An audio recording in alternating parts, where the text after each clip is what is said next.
Hello and welcome to our latest LGIU interview, where we sit down with local government leaders, chief executives and experts to gain valuable insights into the sector. I'm Paolo Vestri, LGIU's Scotland Content Commissioner, and today we're joined by Councillor Richard Bell, Deputy Leader of Glasgow City Council and COSLA's Resource Spokesperson. In today's discussion, we'll explore the meaty topic of local government finance and the implications of the recent budget, as well as Glasgow's no wrong door policy and tackling poverty strategy. Councillor Bell was first elected in 1992, and for over 2 decades he was a finance and a commercial executive across several national news organisations before returning to politics in Glasgow in 2017. He became City Treasurer and Chair of Strathclyde Pension Fund in 2020. Prior to Glasgow's hosting of COP26, he was appointed Ambassador to the city's Climate Finance Leadership Alliance.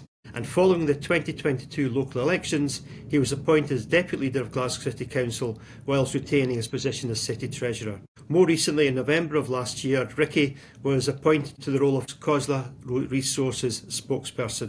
Welcome, Councillor Bell, and thank you for joining us today. Before we dive into the questions proper, can I ask you to tell us a bit more about your background in local government and in particular local government finance? Sure. So, as you said in the introduction, Paolo, I first ran for elected office when I was a very young man and was elected to council for a single term. And it was a very different role then because at that point, the SNP probably struggled to win a raffle, never mind an election. So it was a seat that we weren't expected to win.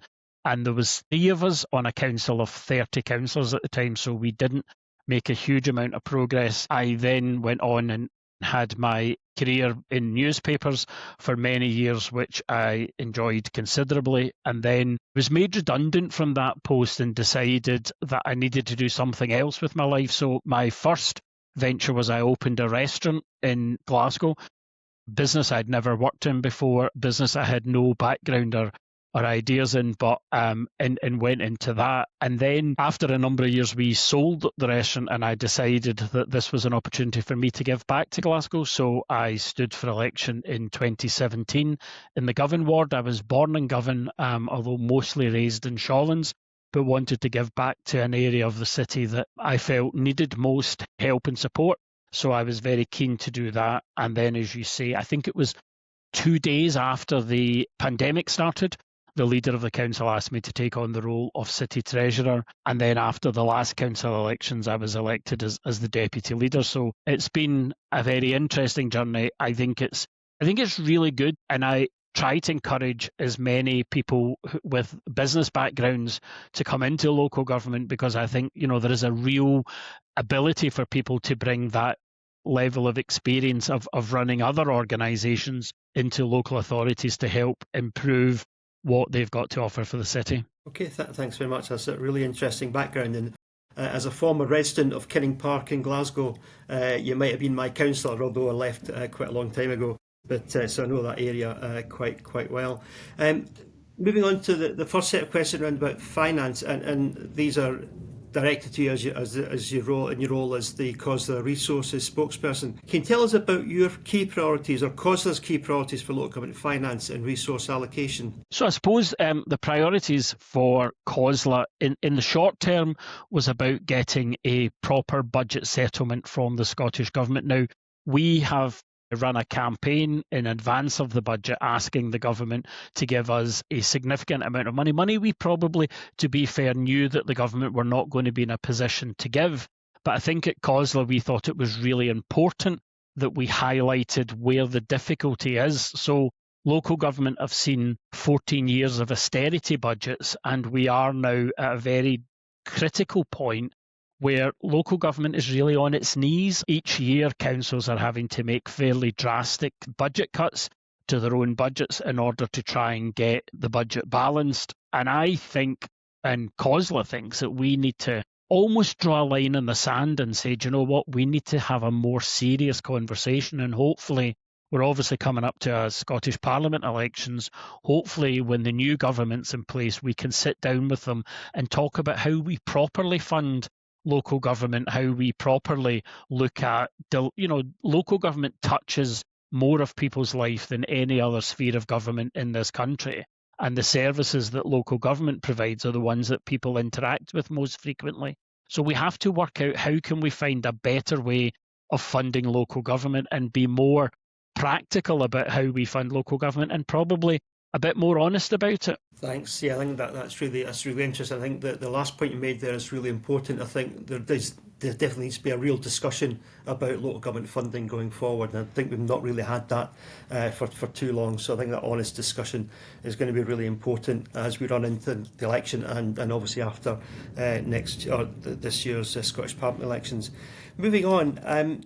Local authorities across Scotland obviously are facing significant financial pressures, and you touched on that. How is COSLA advocating for fairer funding settlements with the Scottish and UK governments, and what progress have you seen so far? Well, as I said earlier, the COSLA had launched its manifesto for the Scottish Parliament elections. And we took the extracts of that manifesto and made them into a campaign for this budget. Now, it would be remiss of me not to say that the budget falls very far short of what the Scottish Government settlement has been. And so that's quite disappointing for us. As I say, we are realistic enough to understand that the government probably couldn't have given us everything that they did. But I think more worryingly for us is not just about this year's settlement, but it's about the financial forecast for the next 2 or 3 years. And at the moment, that shows a deprioritisation of local government and an increase in prioritisation around health service and other services. And we understand in COSLA, and our role is to advocate for local government, but we're not naive enough not to understand that the Scottish Government has got a budget that it has to spread across a number of areas, and I expect that they are constantly being told that the NHS is their number one priority. But I think our argument would be that the solutions to the NHS are not always just about throwing money at it, and you have to look at what is actually wrong with the system just now. Why is there so many blocks within the system, and how do we work together? Because local government is also part of that solution. Getting people who are medically fit to come out of hospital to come back at home often involves social work and home carers involved in delivering care packages for these people. So there's a whole system approach needed there. And we do work very closely with government just now, but I think we need to understand better what's causing some of the difficulties around the health service. And it can't just be about throwing money in one direction, but COSLA are really concerned about the deprioritisation of local government in the future year budgets. Yeah, thanks. Looking ahead, what is your or COSLA's long-term vision for resource and finance sustainability in Scottish local government? I guess our position at the moment is very concerned is where we're at. Unless something changes, then local government is going to find itself. Now, we've not been in the position in Scotland where any of our local authorities have gone bust, but we've seen that in England. And I have a real fear that we could see that in Scotland if there isn't some kind of solution found to the way that the government's been funded. And one of the things we've been talking to the government about, and certainly wearing my Glasgow City Treasurer's hat, I've been very keen to campaign for, is to allow local government more opportunities to raise money itself. I think we are in a difficult sort of negative spiral if we just keep expecting all of the money to come in from the Scottish Government. And, you then get into arguments about the Scottish Government will argue that their money's not coming from Westminster enough. And that's where I think the honesty needs to lie, because I think our constituents are not that interested in who's not giving money to who. They're interested in who's emptying their bin and who's cleaning their streets. And so we need to have a bit of an honest discussion. I think sometimes all of our governments forget that local councillors are the democratically elected voice of local communities. And so they should give us the respect and the authority to make decisions that are right for our community. Because one of the things I've been saying since I was elected in Glasgow is Glasgow City Council needs to move away from the one-size-fits-all solution for our communities, because what's an issue in Kinnan Park might not be an issue in Springburn or vice versa. And it's the same for the Scottish Government. What's an issue in Glenrothes might not be an issue in Glasgow and vice versa. So it's about giving democratic control and accountability to people to be able to make the right decisions for their communities, but then to be held accountable for that when it comes to election time, because we have to put ourselves up in front of the electorate And often, particularly councillors are having to put themselves up in front of an electorate having made cuts to their budget that they didn't want to make either. But, we are legally bound to set a budget every year. It's not something we have a choice on. And if you don't have enough money, your options are to have eye-watering rises in council tax or cut valuable services. And the problem, 14 years into this cycle, we've cut all the services that you really can without it hurting people quite significantly. And I think that's where it lies. So for me, it has to be about finding other ways of funding and also giving some democracy and to decentralise the power to local government to allow them to run, particularly in the big cities like Glasgow, where we are a very large city. Thankfully, John Swinney has announced recently that the government are very supportive of decentralising some decision making around the Glasgow city region, and that's really exciting for us. But from a COSLA perspective, we have to think about, well, how does that impact on all the other authorities that maybe don't have that base that Glasgow has? Yeah, no, some very good, strong points there, Ricky, and they chime very much with the position that LGIU has been taking for quite a while, and we're going to be doing some more work later on this year on the need for that discussion, honest discussion around financial stability and what alternatives there are to the existing system of the council tax and round support grants from the government, and as you suggested there, giving more flexibility to local authorities to raise their own income in different ways is definitely the real way forward.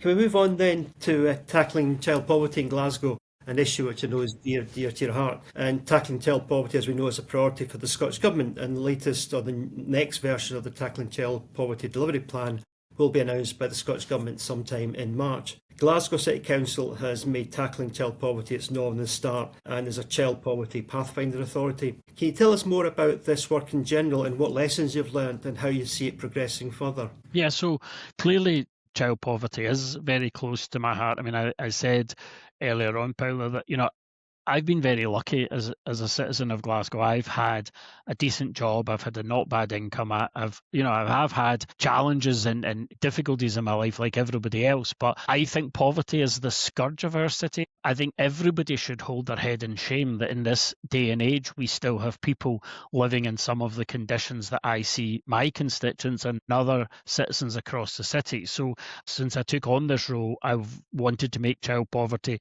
front and centre of what the council's doing, and I get very, very good support from all the senior officers in Glasgow. I think it's helpful that our relatively new, I keep calling her the new chief exec, but I think she's been in office over a year already, but our chief executive in Glasgow comes from a social work background and understands poverty, and so I've had phenomenal support from Suzanne Miller in this journey as well. But I guess what we're saying in Glasgow is that you can't just keep doing what you've always done.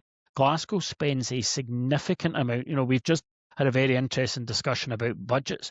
We spend a significant amount of our budget on tackling and challenging poverty, but it doesn't really move the dial. And so what we want to do is to look at how can we do things differently. So one of the things we've done is we've set up four wards across the city where we're doing what we call demonstrators of change. One of the things that I think has been really helpful for us is the Scottish Government's introduction of the child payment, which has been really helpful. And obviously they've just increased that for first child children in the recent budget. And that is something that, we welcome. COSLA welcomes that hugely. What else do you need to do? Again, yes, it's very important to put money in people's pockets to help them get out of poverty. But what are the other barriers that are causing people? So, we've had this approach, as everybody does, that if you turn up to one of our debt advisors, for example, and say, I've got rent arrears, they'll give you a solution to those rent arrears, but they're not, or they previously weren't saying to people, well, why have you got rent arrears? What's changed in your life? What's changed in your circumstances? Has something come up? Have you lost your job? Has someone in the family developed an addiction or something that, is just kind of spiraling? So it's how do you understand what are the barriers, and then how do you work through those barriers, and how do you make sure that we are supporting people? And one of the things we've had to do in Glasgow around that is it became very obvious as we started moving through this journey that we fund our third sector providers who work with us in that space by the number of clients that they see. So it's beneficial to them to just solve one. And I don't mean that people are doing that deliberately, but the system is built to say, solve my problem, and in 3 months I'll be back with a similar problem. So we've changed the whole funding model. We've set up an external body that will now be responsible for funding of the third sector financial inclusion. And that's all about having flexibility to move the money where it's needed most. If there's a sudden problem in one part of the city, we can move staff and money to that as well. And we also set up a thing called Glasgow Helps, which actually we set up as a response to COVID. And we discovered it actually allows and educates the council to move much more swiftly and to be able to respond to circumstances almost immediately. And the learning from that was so strong that we've invested in that system, and it's still running today. And we're looking to expand that where we possibly can. I think there's a huge amount of work going on in this field. I've said to the teams, we have to accept that some of this stuff we're trialing won't work. But if you don't trial it, you'll never understand what does work. But also, sorry, it's a very long answer, Paolo, but one of the things that we're trying to do is to say to people with lived experience, come to the table and help us shape that, because if you've been through that process, it's like childcare is one of the things. In the Carlton ward, we're doing a lot of work around childcare. And one of the things that's come apparent is that although the government's providing 11, 40 hours childcare, it's not always in a pattern that fits with the work practice. So, a mum said to us, well, it's great that, my son gets childcare and the government will pay for that for me, she said, but how do I get him from school to the childcare provider when I'm 2 buses away doing my job, or sometimes my second job?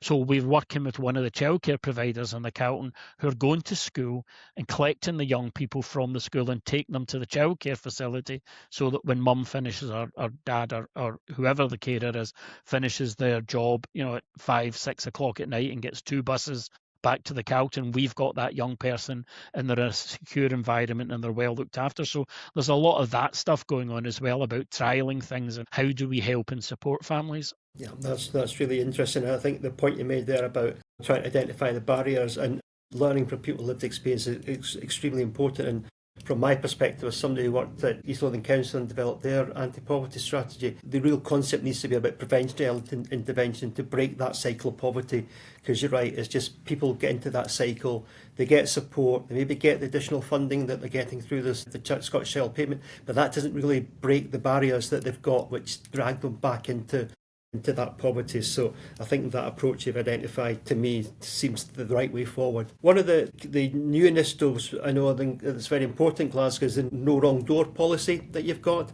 and that aims to provide seamless support for vulnerable people. Could you tell us a bit more about this approach, including how it was developed and what key challenges it seeks to address?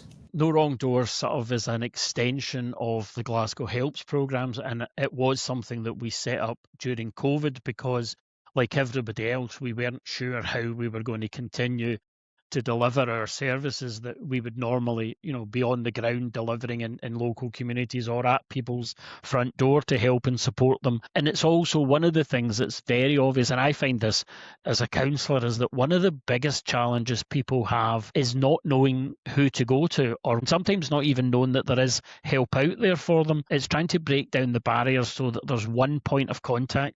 So you come to us, and as I said earlier, if you come to us with rent arrears, we do a full holistic analysis of what's going on in your life, what's happening, what are the barriers, what are the challenges, if it's a family who are not in work. And again, it's breaking, as you said yourself, Paul, it's breaking that cycle.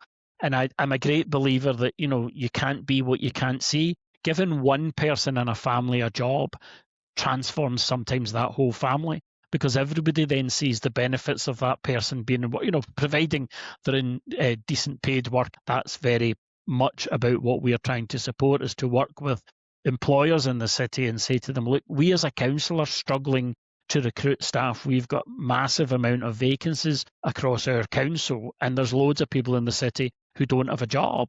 So there's an obvious disconnect there. So it's, how do we build a programme that can get people back into work? And, I've been saying to our teams, where we have been able to put some money into our budget for new recruitment. So in last year's Glasgow budget, we had a significant investment around cleansing and cleaning the city and getting it into a better space.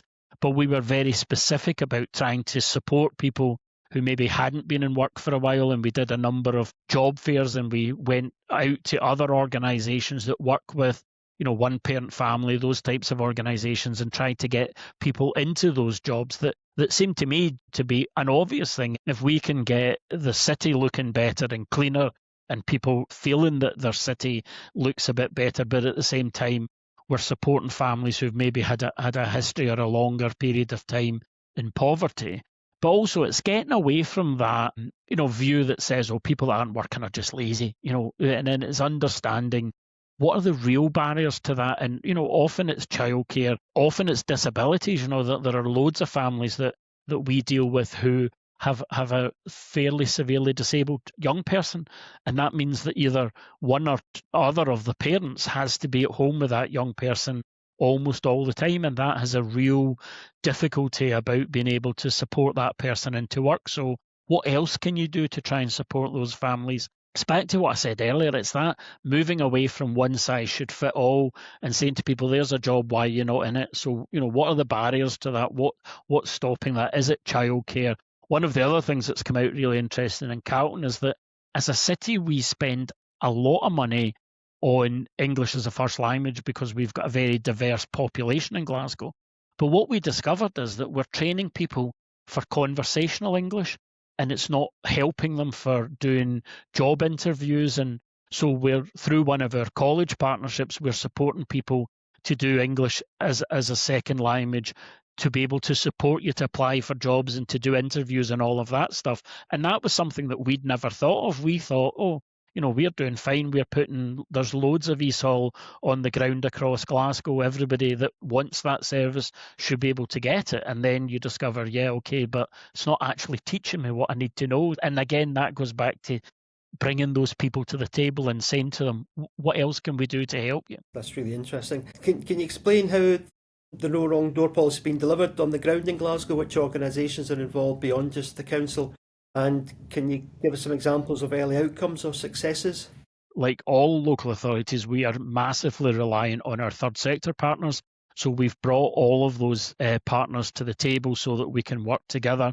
We've got a No Wrong Door policy and approach that we've rolled out across the third sector, and so that everybody understands what does it mean, how does it work. But again, it's about saying to organisations, you determine to some extent how it works within your organisation, because again, we don't want to be in a place where we say this is, but it's outcome driven. So I think that's what the key is. We're now much better at measuring outcomes, at looking at how it's having an effect on the ground, and we can see there's a whole host of the stuff that we're doing around No Wrong Door that's having a really good impact on us. One of the things we're doing is using data much more. So a lot of the work we're doing is data driven. So we were able to do an exercise last year where we could identify through council tax data people in the city who were over 70 and not claiming all of the benefits they were entitled to because they were sharing that information with us when they were applying for their council tax data. And what we actually did is just sent our officers to the door, chapped the door and said, do you understand that there's money? Now, I had a really interesting experience where one of my constituents came to see me at my surgery a couple of nights later, and he said to me, Ricky, there's something funny going on. And I said, what is it? And he said, a man came to my door, said he was for the council, and he was trying to give me money. And I said, oh, good. Did you sign the form? He says, no, I shut the door in his face. I won't use the expletives that he used. So I had to get the officer to go back out and explain to this constituent that, and then he came to see me again a couple of weeks later and said, that man's now telling me I'm entitled to money for looking after his wife because his wife had dementia. And he said, she's my wife. That's my responsibility. I'm saying, yeah, but you've contributed to this system for all the years that you worked. So this is your entitlement. Small things like that. We're now working with other organisations to look at how else can we use that data. All of the people that are going through our financial inclusion system are now using the same casework system that's provided by the council so that we can have access to all of the information. And how do we use that information to make sure that people are getting the benefits that they're entitled to? And so the data side of that has been massively helpful for us and is really driven a significant change in the work. So we're not just relying on people coming to us, because one of the other problems we've encountered is that there's lots of people in the city who are living in poverty but either don't understand that there's a support network there for them, or sometimes they're just too proud to put their hand up and say, I need help with this. So it's then enabling us to go out and talk to those families. We've also, for the last couple of years, had financial inclusion officers based in our secondary schools, because what we sometimes find is that for a variety of reasons, and we'll all know the reasons, not everybody has a great relationship with their local council. Sometimes people find the council's quite frustrating, or they've done something to them or their family that they're not pleased about, so they don't want to interact with us. But most people, not all people, but most people have a reasonably good relationship with their school, and they have a bit of trust around the teacher and who's delivering that. So we've embedded these people in the school, and often the teacher can then say to them, that family are struggling, because they can tell by looking at the young person and what clothes they're coming to school in, or if they're coming in the morning and they're hungry and they haven't been able to do that. So that's been quite transformational for us as well, and we've seen significant casework where families have got a fairly large sums of money coming in, because these were monies that the family would be entitled to, but they weren't always aware that they were. In fact, I was talking to the head teacher at Govan High School. She was saying to me that one of the things that they've now done as part of their annual award ceremony, they've introduced an attendance award. Some of the challenges that we know our young people have to go through just to get themselves into school is fairly substantial. So it's how do we help and support those families as well? And it's just trying to make sure that you're aware of where these people are and what is it that we're as a local authority, with declining budgets, unfortunately, as we talked about earlier. But what are we able to do in order to help these people? Great, thanks. And I suppose linked to that, and you've touched on it a wee bit, but what do you think, can you explain what the most challenging aspects of trying to implement the no wrong door policy in practice has been? I think the biggest challenge for us has been around data sharing. So we have circumstances where we work very closely with the Department of Work and Pensions, and they have got lots of data about people. Now, we've been allowed to do trial projects where we can embed their data on top of our data, and it tells us the number of people across the city who we know are not claiming all the benefits that they're entitled to or are in financial difficulties. But up until very recently, we weren't able to get an agreement to use that data. That's now looks as though that's about to change. But the frustration of knowing where those families are and not being able to reach out to help them, I think drove me mad for about 2 years. So, I'm really pleased that it looks as though we've now made some progress on that. But that's been the biggest frustration. And I suppose the biggest challenge has just been getting everybody to come to the table and understand that we all have to do something different, because, as I said before, the old if you keep doing what you've always done type thing. And it's just been trying to let people understand, people who've been doing fantastic work for the last 15, 20 years. And so it's shown them the evidence that said, we've been doing this for so long, and poverty in the city is not moving at a significant amount. Now, we can see in the last year's figures there is a bit of an improvement, but it's quite marginal. And I think we probably think most of that is driven by the child payment that the Scottish Government are using. So it's trying to get to a point where we can show, there's loads of individual cases that we know that have made significant differences. And one of the things, there was a family, I think it was a couple of years ago, we did the embedding financial inclusion officers in the school as a pilot. There was a young mum who agreed to come to committee and tell her story, because I think that put it into very clear language for elected members to understand why we should move from a pilot to an embedded service that's particularly in challenging budget circumstances. But that was really powerful, and I think the elected members were very, very supportive. And I think the other great thing is that this work is mostly cross-party, so it's not one party doing this and everybody else opposing it. I think most people in the council, the vast majority of the political parties across the council in Glasgow, see the benefit of what we're doing and accept the fact, that we can't just keep doing what we always did, because it isn't moving the dial, and it's sometimes having to accept. And I think it's given people, particularly our officers as well, and people who work in the third sector, permission to try things that we are not going to, go ballistic at them if they don't work. Looking at services and saying, how can we deliver this better?